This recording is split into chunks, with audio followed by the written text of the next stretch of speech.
오늘로써 이태원 참사가 발생한 지 꼭 한 달이 됐습니다. 그리고 내년도 예산안 처리 법정 기한 단 사흘 남았습니다. 여야는 이상민 행안부 장관 해임 건의안을 두고서 강하게 부딪히고 있죠. 윤석열 대통령이 시멘트 분야 업무 거부자에 대해서 사상 첫 업무 개시 명령에 나선 것을 두고도 여야가 확연한 입장차를 보이고 있습니다. 오늘의 전국 현안은 이현주 전 국민의힘 의원, 또 김유정 전 더불어민주당 의원과 함께 짚어보겠습니다. 어서 오십시오. 안녕하세요. 안녕하세요. 네, 안녕하세요.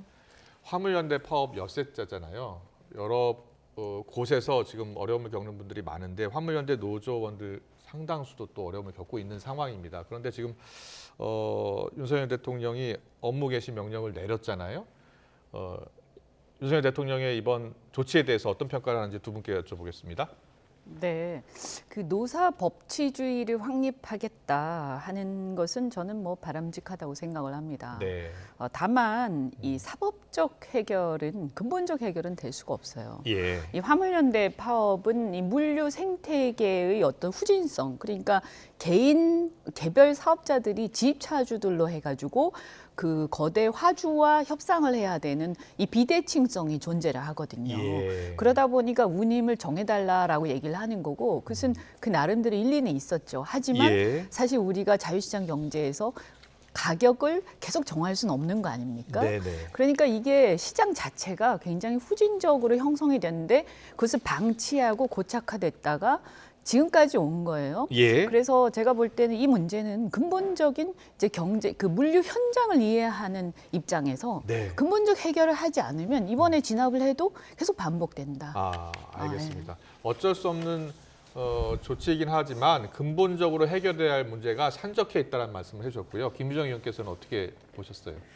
불법과 절대 타협하지 않을 것이다 이렇게 얘기를 했는데 기본적으로 노동자는 파업할 권리가 있죠. 그리고 노동자의 그 노동권을 예. 존중해줄 그런 의무가 정부에게는 있는 것인데 저는 윤 대통령의 이런 모습이나 또 그 이태원 참사에 책임을 지고 물러나야 될 이상민 행안부 장관이나 경찰청장이 이미 이 화물연대 파업에 대해서 불법으로 미리 선제적으로 규정을 하고 네. 불법 행위는 뭐 용납하지 않겠다, 뭐 현장에서 체포하겠다 이런 식으로 엄포를 놓으면서 이미 선제적으로 불법 프레임으로 몰아가고 있다는 생각을 하고 있고요. 예.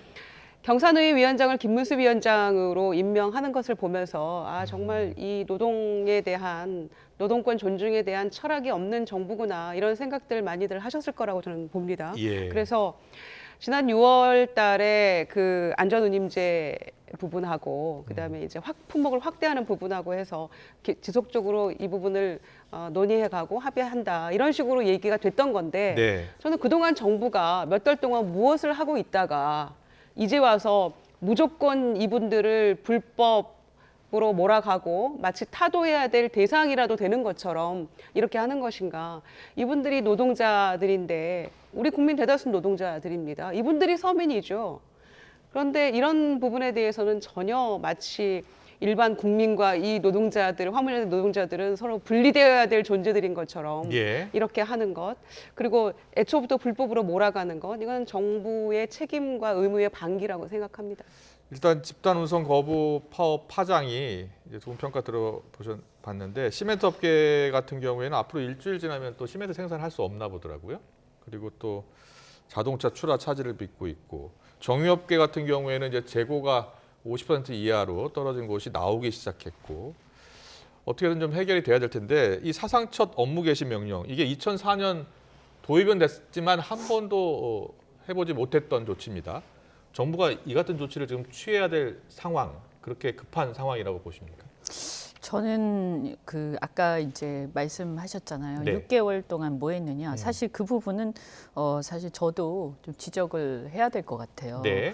왜냐하면 6개월 동안 대안을 내놔야 돼요. 지난 대안을. 6월에 사실은 네. 총파업을 했었고요. 네, 7월인가 그때 예, 이제 파업을 공동- 했었고 한 8일 정도 파업을 하고 합의를 했어요. 네, 6월에. 6월에 파업을 했고 8일 정도 파업이 진행된 다음에 이 안전운임제에 대해서 한 번 더 검토를 하자. 그리고 품목도 확대도 한번 이야기해보자까지 이야기를 했습니다. 그러니까 사실은 가격을 정해 놓는다. 이것은 시장 체제가 아니죠. 시장 질서가. 그래서 경쟁이 없어지는 거잖아요. 네. 가격을 정해 놓으면 서비스가 좋든 나쁘든 똑같은 거 아닙니까? 그러니까 이것은 시장 경제 질서하고 맞지 않아요. 또 경쟁 질서하고도 맞지 않고 공정하지 않거든요. 네. 근데 이제 어쩔 수 없이 굉장히 상황이 어려우니까 일단 이렇게 땜질식으로 처방을 해놓은 건데 일단 그동안에 아무런 대안이 마련되지 않았기 때문에 현재로서는 또 일시적으로 조금 연장될 수밖에 없지 않냐 이런 건 있어요. 근데 품목을 확대하는 건 더 심각한 문제가 되는 거죠. 네. 그래서 이제 그 부분에 대해서는 정부의 주장은 맞지만 아까 말씀드린 것처럼 그 6개월 동안 뭘 했어야 되냐면 최소한 화물연대나 이해 당사자들하고 협의를 아주 치열하게 하고 물류 현장의 상황을 정확하게 이해를 해서요. 네. 우리나라의 문제는 뭐냐면 큰 물류 기업들이 없어요. 육상에는. 네. 그러다 보니까 영세한 자영업자 수준의 어떤 이 개별 사업자들이 자기가 자기 돈으로 또는 대출 받아가지고 차를 사고 그걸로 지입을 해서 이렇게 하다 보니까 화주들하고 협상 자체가 안 되는 거예요. 거기다 과잉 경쟁이거든요. 네. 그러니까 이제 계속 이런 식으로 될 수밖에 없는 건데 그러면 이거를 우리도 선진국처럼 예를 들어서 DHL이라든지 FedEx 이런 큰 물류 회사들이 있지 않습니까? 미국은. 예. 그런 것처럼 그런 물류 기업들을 육성하고 이 물류 당사자들을 어떤 기업의 테두리 안에서 보호되게끔 하고 거기서 파업이든 노동권을 주장하는 식으로 바꿔야 돼요. 그래야 그 물류 회사가 화주들하고 제대로 협상을 하는 거예요. 그리고 이게 만약에 안 되면 다른 물류 회사하고 대체하면 되는 거거든요. 네. 경쟁하니까요. 근데 이 경쟁 시장 자체가 무너져 있는 시장이 이게. 그래서 이런 것들에 대해서 아마 화물연대도 잘 알고 있을 거고 그러니까 국토부나 정부에서 여기에 대한 대안을 가지고 이제 치열하게 논의를 하고 그러면서 일시적으로 약간 연장을 하더라도 우리가 이렇게 가자라고 네. 하면서 해야 되는 거죠. 그러니까 그런 게 없다 보니까 이게 그냥 계속 강대강으로 가는 거고요. 그다음 업무 개시 명령 같은 경우도 법에 있긴 한데 사실은 일관되지 않은 부분이 있긴 있어요. 그러다 보니까 이제 이게 그 약점으로 잡히는 거죠. 그러니까 뭐냐 하면 업무 개시 명령이라는 건 강제로 일을 해라라는 거잖아요. 업무 개시 명령에 대해서 좀 이따 여쭤보려고 그쵸. 했어요. 네. 예. 그러니까 이제 뭐 어떻게 되냐면 이게 이제 시장에서 보면 네. 이를 갖다가 우리 정부는 뭘로 보느냐 이 사업자들을 개인 사업자로 보잖아요. 노동자가 아니라. 예. 그러면 영업의 자유라는 게 있지 않습니까? 그러니까 중단을 하는데 다만 가격은 담합할 수 없죠. 그런데 영업 중단한다는데 개시 명령을 내린다. 근데 운임은 정할 수 없다. 시장 자유가 있으니까 이런 문제들이 맥락이 안 맞는 것들이 있는 거예요. 그 네. 처음부터 그렇게 시작이 됐고 지금도 막 엉망으로 지금 꼬여 있어요. 지금 제가 업무 볼 개시 때는. 명령을 저희가 그래픽으로 네. 준비했는데 심각한 물류 차질이 있을 때 국토부 장관이 국무회의 심의 거쳐서 발동을 하는데 즉각 업무에 복귀를 해야 합니다. 그런데 복귀를 하지 않을 경우에는 3년 이하의 징역 또는 3천만 원 이하의 벌금, 면허 정지 또는 취소를 내릴 수 있습니다. 지금은 화물연대 같은 경우에는 삭발투쟁도 이제 시작을 했고요. 강력히 반발하고 있는 상황이거든요. 그러니까 이제 이게 예. 정부가 스스로 앞뒤가 안 맞는 얘기를 하고 있는 거예요. 그러니까 법과 원칙을 얘기하고 있는데 그 원칙이 자꾸만 흔들리는 거죠. 그러니까 이 화물연대 이 노동자들은 개인 사업자다, 자영업자들이기 때문에 노동 환경이나 근로 조건 같은 거를 단체 교섭할 대상이 아니다. 라고 규정을 해놓고는 업무 개시 명령을 이렇게 내리면 예. 이분들은 개인 사업자인데 내가 수지 타산이 안 맞고 손해보는 장사를 하고 있기 때문에 일을 안 하겠다는데 정부가 이걸 강제로 한다는 게 말이 안 되는 거잖아요. 그러니까 네. 서로 모순되는 얘기를 정부가 지금 하고 있는 거고 예. 그다음에 6개월 동안 정부가 이 원장님 말씀하신 대로 어떤 대안도 지금 마련해 놓지 않고 일단 불법으로 규정하는 것부터 하려고 노력을 하고 있는 것 같아요. 그래서 일단은 이 대화 타협이 우선인데 네. 그냥 안전운임제 3년 연장 이거 받으려면 받고 말려면 말아라 이런 식으로 하고 있으니까 화물연대가 지금 죽을 각오를 하고 파업을 하고 있는데 이걸 받을 수 있겠습니까? 자, 이 안전운임제를 잠깐 저희가 그래픽으로 준비한 걸 좀 보여주실래요? 안전운임제가 이 화물차 기사분들 최소한의 적정 운송료를 보장하는 제도입니다. 이게 이를 어겼을 경우에 화주에게 과태료가 부과되는 그러한 제도죠. 지금 이제 2020년 그러니까 3년 전에 이 제도가 한시적으로 도입이 됐습니다. 3년 이렇게 일몰제로요. 그래서 이게 올해 말 종료될 예정이었는데 6월에 화물연대가 이제 파업을 시작했고 이거 3년으로 끝나면 안 된다. 안전운임제를 좀 더 연장해야 된다, 아니면 영구해야 한다 이렇게 주장하면서 파업을 했고 노사, 정부와 이 화물연대가 협상을 시작을 했던 겁니다. 그리고 이 과정에서 지금 6개월 정도가 지났고 파업이 계속되고 있는 그러한 상황이라는 점을 한번 정리를 해드렸습니다.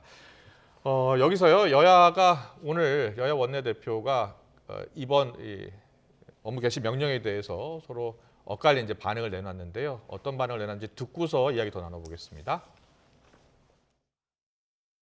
국민 불평과 불안을 막기 위해 정부가 역할을 해야 함에도 윤석열 대통령은 노사 법치주의를 확실히 세우겠다라며 강경 일변도의 대응만 주문하고 있습니다. 문제의 본질은 외면한 채 기승전 불법 운운하는 법 논리만 내세워서는 결코 사태를 해결할 수 없습니다. 정부는 거리에 나선 노동자들의 절박한 외침에 무조건 철퇴부터 꺼내들 게 아니라 책임 있는 자세로 갈등을 해결하는 게 제 역할임을 자각하기 바랍니다. 이미 복합 위기에 처한 상황에서 파업이 장기화될 경우 우리 경제는 회복 불능의 심각한 타격을 받고 민생도 파탄에 이를 것입니다. 그런데도 화물연대는 여러 가지 불법 행위를 저지르면서 파업을 강행하고 있습니다. 파업은 중지돼야 하고 불법 행위는 반드시 처벌을 받아야 합니다. 정부는 이번에도 적절히 타협하고 넘어가는 그런 악순환을 되풀이하지 않기를 바랍니다. 네, 국민의힘에서는 지금 들으신 대로 이게 이번 파업이 국민에 대한 운송 거부이고 불법 행위는 반드시 처벌받아야 한다고 강조하고 있는데요. 이 업무 개시 명령이 이번에 처음 발동이 되는 거라서요. 노조 입장에서도 화물연대 입장에서도 법적으로도 대응할 수 있을 것 같거든요. 네. 어떻게 보세요? 뭐 위헌 주장을 할 수 예. 있겠죠. 그러니까 예를 들면 자영업자로 본다면 영업의 자유가 있기 때문에 영업 중단하는 거는 내 마음이다 이렇게 얘기를 할 거고 예. 노동자로 본다면 강제 노동이다 이렇게 주장을 하면서 유엔 협약이나 이런 거 위반이라고 얘기를 할 거거든요. 그렇군요. 예, 저 예. 헌법의 정신하고. 네네. 그러니까 이제 이 법안의 내용, 업무 개시 명령의 그 내용 자체가 보면 옛날에 그 한 2002년인가요? 그때 너무 심하게 이제 화물연대 파업들이 막 되면서 네. 심각한 상황이 오다 보니까 이게 그때 들어가긴 했는데 좀 문제가 있다 보니까 이렇게 사문에 돼 있었죠. 네. 그러니까 이제 제가 볼 때는 이게 앞뒤가 또 그런 게 사실 안전운임제 자체가 문제인 거예요. 사실은 3년 전에 문재인 정권 때 도입은 했지만 예. 근데 워낙 상황이 절박하다 보니까 그때 여론도 그랬었고 그걸 도입은 했는데 네. 실은 OECD 국가 중에서 운임을 법으로 운임은 어쨌든 정부가 정해서 고정 가격이잖아요. 어떻게 보면 예. 그 최저 운임을 정하는 거 아닙니까?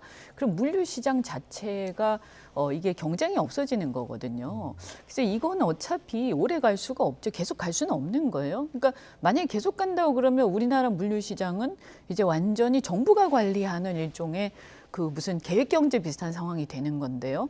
그렇게 되면 이제 업무 개시 명령도 마찬가지죠. 이것도 발상 자체가 예. 국가 개입주의에 이제 근거한 발상이에요. 그러니까 아. 저는 보면 민주당도 그렇고 여야가 똑같이 이것을 민주당 쪽에서는 그러니까 야당 쪽에서는 운임을 정부가 정할 수 있다, 확대할 수 있다, 품목도.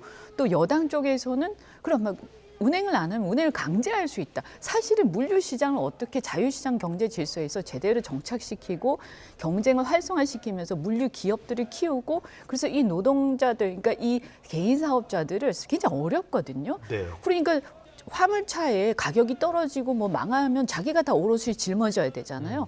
그게 아니라 사실은 우리도 선진국처럼 물류 기업들이 키워가지고 거기에서 그 기업이 고용을 하고 그 기업끼리 경쟁하고 화주하고 기업이 타결하고 네. 협상하고 이런 선진 시장을 만들어야 되는데 이걸 뭐 정부가 만들 수는 없지만 이런 부분에 있어 노력을 해나가지 않으면 저는 우리나라 경제가 규모 굉장히 큰데 예. 육상 물류 시장이 이래가지고 이렇게 후진적이어서 이거 언제까지 똑같은 일을 반복할 거냐. 이게 처음에 도입이 될 때 보니까 여야가 특위를 만들어서 구체적으로 또 추후에 논의를 하자라고 했는데 논의를 거의 안 한 것 같더라고요. 그렇습니다. 그러니까 예. 그래서 롱텀으로 굉장히 장기적인 전략으로 이 부분에 대해서 누군가가 노력을 지속적으로 해야 되는데 네. 그걸 지금 못하고 그때그때마다 그냥 즉흥적으로 주먹국으로 해오다 보니까 근본적인 해결책이 안 된 것 같아요. 네. 근데 저는 이제 원희룡 국토부 장관 같은 경우에는 정치적으로도 많은 경험이 있고 또 자치단체장도 했던 분이기 예. 때문에 이런 부분에 있어서는 조금 더 해결 능력을 보여주실 줄 알았어요. 그런데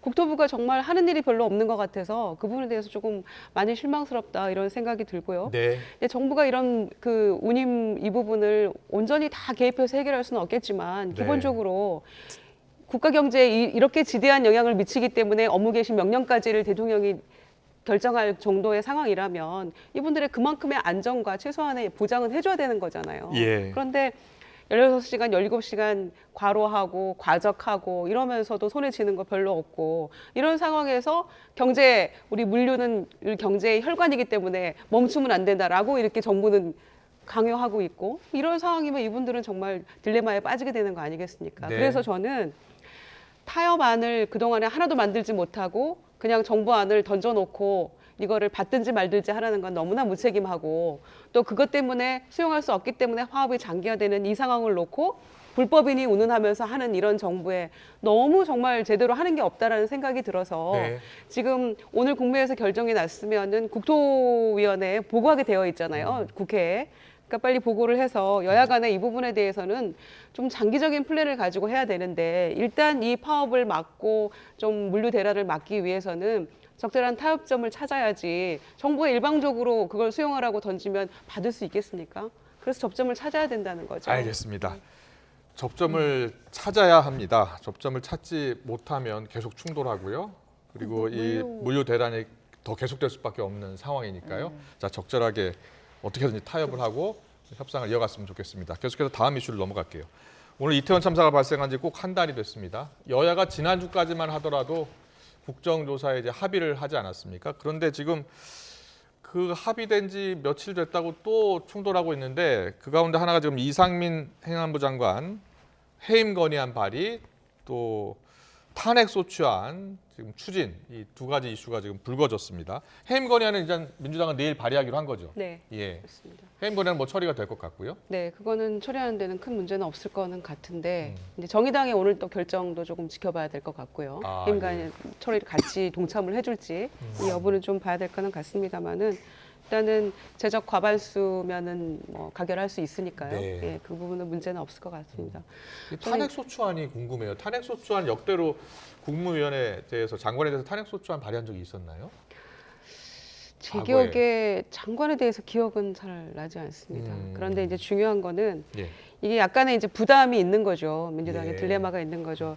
헌재에서 이 부분을 이제 기각을 할 경우에는 예를 들어서 조건은 해임 건의안하고 똑같기 때문에 이것도 아마 국회를 통과해서 헌재에 갈 수는 있을 거예요. 탄핵 소추안도. 예. 그런데 그거를 기각했을 경우에는 뭐 면죄부를 주는 것과 마찬가지잖아요. 네. 이제 그런 것도 있을 수 있고, 그래서 아마 그 부분에 대해서는 부담을 느낄 수도 있겠지만, 그래서 이제 해임 건의안부터 대통령이 정치적으로 이 문제를 조금 해결하길 바라는 그런 마음이 있는 거죠. 예, 예. 애초에 민주당이 이제 초반에 그 참사가 났고 초반에 조금 더 강하게 그 책임 추궁을 하면서 책임 있는 사람들이 조금 사퇴를 하든지 아니면 대통령이 파면을 하든지 이렇게 좀 몰아붙였어야 되는데 저는 조금 민주당이 그 부분을 좀 뒷심이 물렀다고 생각을 하고요. 아, 그때부터 지금까지 일관되게 이상민 장관에 대해서는 국민의 생명과 안전을 책임져야 될 주무장관으로서의 책임을 지고 물러나라라는 말은 시종일관하고는 있는데 네. 초반에 조금 더 몰아붙였어야 됐다 이런 생각을 하고요. 그러나 국정조사 이후에도 대통령의 지금 모습으로 봐서는 또 이상민 장관의 지금의 모습으로 봐서는 물러날 것 같지 않아요. 또 파면할 것 같지도 않고 그렇기 때문에 민주당으로서는 국민들의 여망을 받들어서 또 유족들이 장관의 파면을 요구하고 있잖아요. 대통령의 진정한 사과와 함께. 예. 그렇기 때문에 정치적으로 어떤 돌파구를 마련하기 위해서라도 또 대통령이 수용하기를 희망하면서 이렇게 해임 건의안을 발의를 하는 것이죠. 알겠습니다. 주호영 원내대표는 어제 결론 나기 전에 파면 요구를 하고 있다. 그러면서 이 국정조사할 이유 없어 이런 말도 했어요. 혹시 이 문제로 국정조사 합의가 파기될 수 있는 겁니까? 이현주 의원님? 글쎄 뭐 파기하려고 하면 할 수 있겠지만 예.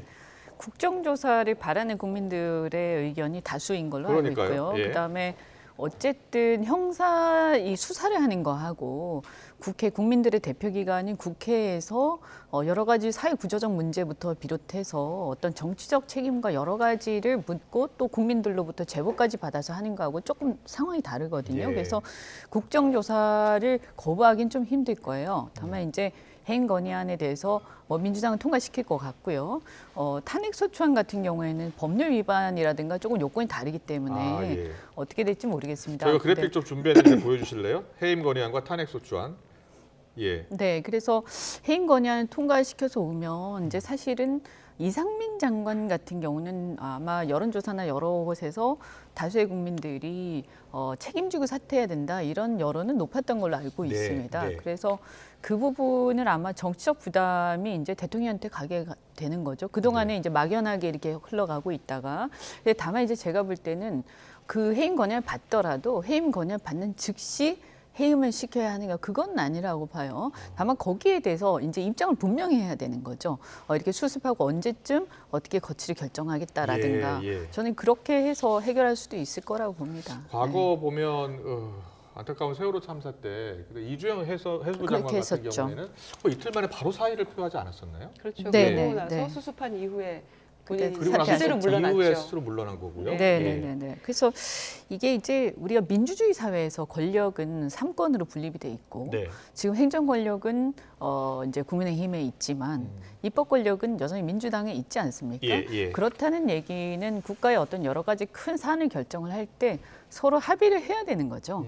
그래서 이제 행정 권력 어떻게 결정을 하더라도 무조건 따라야 되는 건 아니고 민주당이 다른 어떤 조금 생각이 다른 국민들을 대변하는 의견들을 얘기를 하면 그것을 또 여당에서는 좀 참고할 필요는 있는 거예요. 그냥 막 네. 간다고 되는 건 아니고요.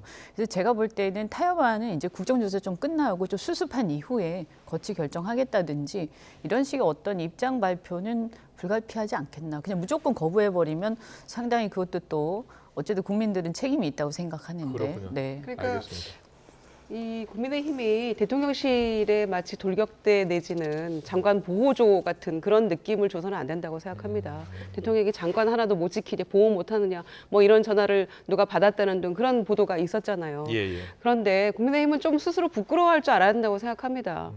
국회의 한 축이잖아요. 그리고 국민의 여망을 받들어서 뭔가 일을 해결해 나가야 되는 그런 의무가 있는 것이 바로 국민의힘의 저는 그 책임 있는 자세라고 생각하는데 여기에 대해서는 전혀 국정조사 보이콧 이런 얘기 하면 되겠습니까? 이거 국민들이 대다수가 원하는 것이고 예.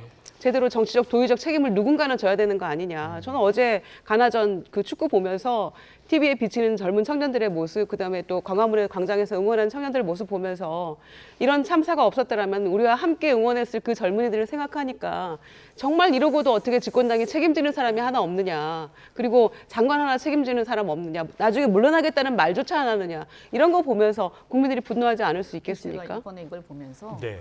야, 여야 간에 진짜 소통을 안 하는구나. 예전에 같으면요. 예. 이런 문제가 있으면 서로 좀 협의를 물밑에서 하거든요. 아. 그래서 우리가 이거를 던질 테니까 이렇게 이런 정도 수위에서 답을 좀 해주면 예. 우리도 이렇게 물러나고 이렇게 하겠다. 왜냐하면 국민들 보는 눈이 있기 때문에 그렇군요. 야당도 야당 역할을 해야 되고 서로가 그런 게 있거든요. 네. 그래서 이번 같은 경우에 사실 야당에서 조금 뒤늦게 좀 던진 게 있어요. 그런 게 있는데 이번에 이런 이제 반응이라든가 서로 오가는 용어들을 보면 굉장히 적대적이에요. 예. 그래서 지금 이런 시점에 이태원 참사를 두고 여야 간에 그런 날선 공방을 하는 것은 참 국민들 보기에 좋지 않다. 예. 예, 그래서 조금 소통을 서로 물밑에서라도 좀 아니 뭐 하셨으면. 대통령이 야당하고 협치할 뜻이 전혀 없으신 거 아니에요. 그러니까 본인들 그러니까 국회에서라도. 식구들 불러서 집들이만 하시고 네, 그러니까 계시니까. 여당이든 야당이든 이제 국회에서는 또 서로 다 잘 알지 않습니까? 그러니까 예. 좀 그런 게 필요하지 않겠나. 이제 국민들 보기에 좀 그렇다. 네. 네. 알겠습니다. 뭐 여야가 서로 소통할 필요성이 있다는 거 아마 우리 국민 여러분께서도 너무나 잘 아실 것 같습니다. 그리고요, 제가 이슈 하나만 잠깐 짚고 더 가려고 하는데요. 지금 국민의힘 같은 경우에는 이제 비대위 체제잖아요. 예. 그래서 전당대회 이야기가 잠깐 나오기 시작을 했어요. 근데 혹시 국민의힘 관련해서 전당대회 내년 초, 내년 2월, 3월 이야기 나오고 있는데 혹시 들으신 적 있어요? 뭐 이번에 그 얘기에 의하면 이번에 그 윤핵관 관저회동에서 그 얘기가 나왔다 이렇게 이제 흘러나왔죠. 예, 윤석열 대통령이 권성동, 장제원, 이철구, 윤한홍 의원 등 이른바 윤핵관으로 불리는 의원들을 한남동 관저로 불러서 회동을 했다. 네. 뭐 이런 이야기들이 나옵니다. 그래서 확인된 건 그때 아니고. 그런 예. 얘기를 했다라고 이제 얘기가 흘러나왔으니까 이게 사실인지는 모르겠습니다만. 예, 예. 근데 그 전까지는 이제 비대위에서 한 뭐 4월 이후 한 5, 6월 이런 얘기가 있었거든요. 아, 예. 그래서 모르겠습니다. 어떻게 진행이 되는지요. 다만 네. 이러한 어떤 당의 중요한 일정, 전당대회 이런 것들이 예. 만약에 저게 사실이라면 어떤 그 지도부를 만났을 때 얘기를 하지 않고 예. 저렇게 그 윤핵관들하고 좀 사사로운 자리에서 그 얘기가 오갔다고 한다면 저는 그것은 매우 부적절하다고 생각합니다. 예. 네. 그런데 뭐 오늘 정진석 그 비대위원장은 뭐 윤석열 대통령과 혹시 논의한 것 아니냐라는 그러한 그 일부 언론 보도에 대해서 이제 사실이 아니다, 말도 안 된다, 대통령이 전대 지침까지 주진 않는다, 뭐 이런 이야기들을 하고 있습니다. 전대 관련해서 지침 안 주시면 다른 거는 뭐 지침 주시는 게 있나 봐요. 네. 당무에 전혀 개입 안 한다고 얘기하신 분이잖아요. 예. 대통령께서. 그래서 정진석 비대위원장 같은 경우에는 본인은 전당대회에 출마 안 하겠다 뭐 이렇게 하셨으니까 네. 비대위원장을 조금 더 길게 하고 싶은 생각이 있는지는 모르겠어요. 예, 그런데 예. 그 지도부가 가기 전에 먼저 윤핵관들 부부 만찬 동반 만찬에서 네. 구체적인 시기까지가 이렇게 나오고 있는 상황이기 때문에 기분이 좋을 리는 없겠죠. 그리고 네. 국민의힘 내부에서도 아마 여러 가지 생각들 의원들이 할 것 같은데 지도부보다 윤핵관이 먼저다 뭐 이런 얘기 나오고 있는 거잖아요. 예, 그래서 예. 저는 이제 이런 모습을 보면서 이준석 대표를 이제 그 쫓아내기 전에는 이준석 대표만 나가고 나면 그 자리에 비대위가 조금 정상적으로 비대위였나요? 정상적으로 자리를 잡고 나면 그게 당의 안정이 조금 찾아지는 거라고 생각을 했어요. 그러고 나면 이재명 대표 만날 수 있다고 얘기했잖아요. 대통령께서. 예, 예. 당이 안정되면. 그런데 아직도 안정이 안 된 것이구나. 그러면 이제 이말 3초까지는 기다려서 새로운 당대표가 나와야만 야당하고는 대표도 좀 만나고 협치가 가능하겠구나. 이런 생각이 들어서 이 국민의힘 전당대회가 2말 3초든 5말 6초든 잘 모르겠고요. 네. 저는 대통령이 야당과 좀 협치할 준비를 하셔야만 이런 여러 가지 화물연대를 비롯한 모든 문제들을 좀 풀어갈 수 있는 지혜를 예. 모을 수 있다 이런 말씀드립니다. 오늘 두 분 말씀 들어보니까 정말 이 소통이 얼마나 중요한지, 화물연대와 정부 소통, 여야 소통 모두가 소통 문제인 것 같습니다. 소통을 좀 더 활발하게 했으면 좋겠다라는 두 분의 지적을 듣고서 마무리하겠습니다. 이현주 전 국민의힘 의원, 김유정 전 더불어민주당 의원과 함께했습니다. 잘 들었습니다. 감사합니다. 감사합니다. 고맙습니다.